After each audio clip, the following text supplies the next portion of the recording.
In third generation form, BMW's X1 has become what the X3 used to be, a fully fledged family SUV, and a much more sophisticated one thanks to a completely new cabin.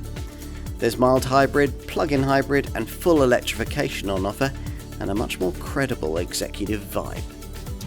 On the move, this X1 is just about still recognisable as a BMW, which is probably a reasonable achievement for something which also has to be a fashionista small SUV. This third generation version remains predominantly front driven, of course, as its predecessor was, but this time round gets the same more sophisticated UK L2 platform that the brand uses for its 1 Series hatch and saloon or MPV 2 Series models, which also unlocks provision of 48-volt mild hybrid technology for the conventional petrol engines most customers will want. There are two, both featuring the company's latest generation twin-power turbo tech, a 170 horsepower, 3-cylinder 1.5-litre unit for the S-Drive 20i, and a 218 horsepower, 2-litre 4-cylinder engine for the X-Drive 23i variant we're trying here. In either case, the mild hybrid system delivers a 19 horsepower boost from an e-motor mounted within the now mandatory new 7-speed Steptronic auto gearbox, that motor fed by a little 1 kilowatt-hour battery. This helps to power the car both when pulling away from standstill and during mid-range acceleration, but is too feeble to ever propel this BMW without the aid of the engine. The efficiency readings delivered as a result look okay at first glance.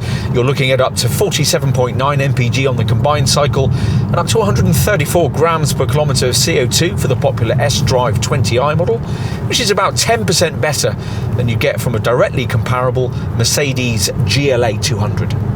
If that's still not efficient enough, you might be inclined to turn instead to one of the other powertrain options available. There's a couple of 2-litre diesel variants, a front-driven 150 horsepower S-Drive 18D version without the mild hybrid tech, and an all-wheel drive 211 horsepower X-Drive 23D model with it. Or, alternatively, if your wallet can stretch, BMW's now offering a couple of plug-in hybrid X1 variants, both with all-wheel drive, the X-Drive 25e and the X-Drive 30e.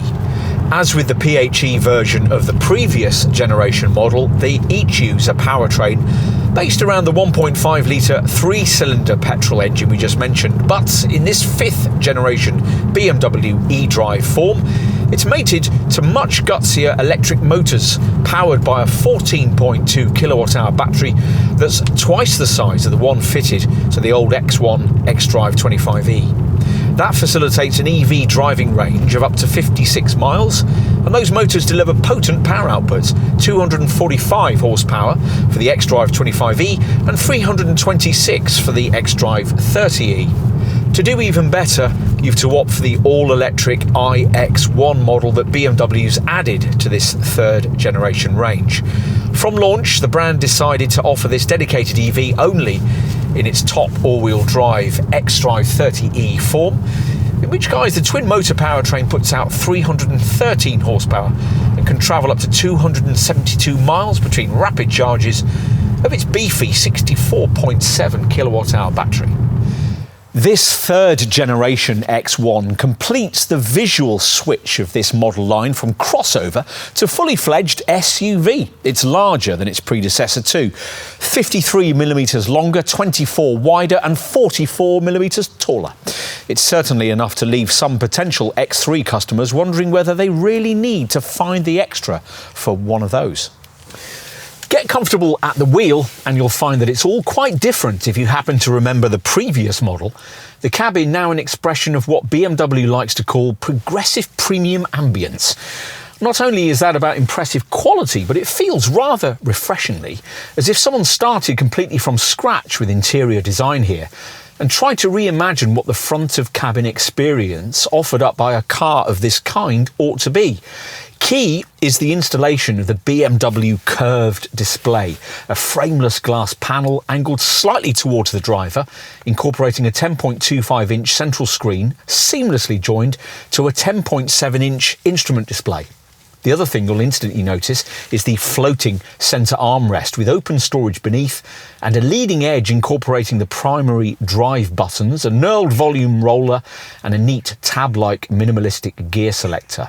You sit only a fraction higher than you would in a family hatch, on redesigned seats offering an excellent all-round view. Plus, there's plenty of cabin storage and impressive build quality from the Regensburg factory. Right, time to take a look in the rear. Once inside, as promised, head, leg and elbow room are all usefully improved compared to the previous generation model. And as a result, this part of the cabin compares well to what you'd get in a rival Mercedes GLA or Audi Q3, particularly when it comes to leg and headroom. As with most crossovers in this class, there's still really only comfortable space for 2 adults who will be able to use this central armrest with its integrated twin cup holders.